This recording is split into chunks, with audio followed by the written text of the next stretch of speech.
সময় মাত্র 100 সেকেন্ড। এই অল্প সময়ের মধ্যেই যত বেশি সম্ভব এডামামে খেয়ে দেখাতে হবে দক্ষতা। গতি আর দলগত সমন্বয়ের এক ভিন্নধর্মী লড়াইয়ে মুখর হয়ে উঠেছে জাপানের নিগাতা জেলার নাগাওকাতে অনুষ্ঠিত হয়েছে নবম বিশ্ব এডামামে স্পিড ইটিং চ্যাম্পিয়নশিপ, অর্থাৎ কে কত দ্রুত এডামামে খেতে পারেন তার প্রতিযোগিতা। স্থানীয় কৃষিপণ্য এডামামের পরিচিতি বাড়াতে আয়োজিত এই প্রতিযোগিতায় অংশ নিয়েছেন প্রায় 400 প্রতিযোগী। নিয়ম একটাই, 100 সেকেন্ডে যত বেশি সম্ভব এডামামে খেতে হবে। তবে শুধু দ্রুত খেলে হবে না, কোনো দানা পড়ে গেলে বা খাওয়া ছাড়া রেখে দিলে কাটা যাবে নম্বর।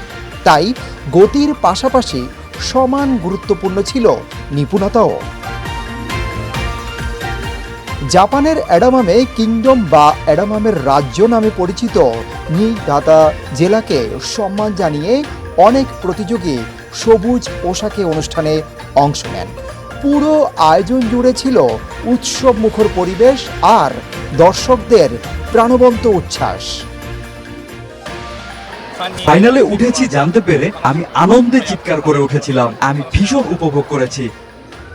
আমরা 3 জন দল হিসেবে দ্রুত খাওয়ার চেষ্টা করেছি, তবে তার চেয়েও বেশি গুরুত্ব দিয়েছি একসঙ্গে আনন্দ উপভোগ করার উপর। সত্যি দারুণ একটি অভিজ্ঞতা হয়েছে। এই প্রতিযোগিতার উদ্দেশ্য শুধু বিজয়ী নির্ধারণ করা নয়, স্থানীয় কৃষকদের পরিশ্রমের মূল্য তুলে ধরা, খাদ্যের অপচয় রোধে সচেতনতা তৈরি এবং নাগাওয়াকার বিখ্যাত এডামামে সবজিকে বিশ্বব্যাপী পরিচিত করাই আমাদের মূল লক্ষ্য। 2016 সালে স্থানীয় তরুণ কৃষকদের হাত ধরে শুরু হয় এই আয়োজন। নাগাওয়াকার দীর্ঘদিনের এই সংস্কৃতি স্থানীয় কৃষিপণ্যকে বিশ্ববাসীর সামনে তুলে ধরার একটি জনপ্রিয় উৎসবে পরিণত হয়েছে।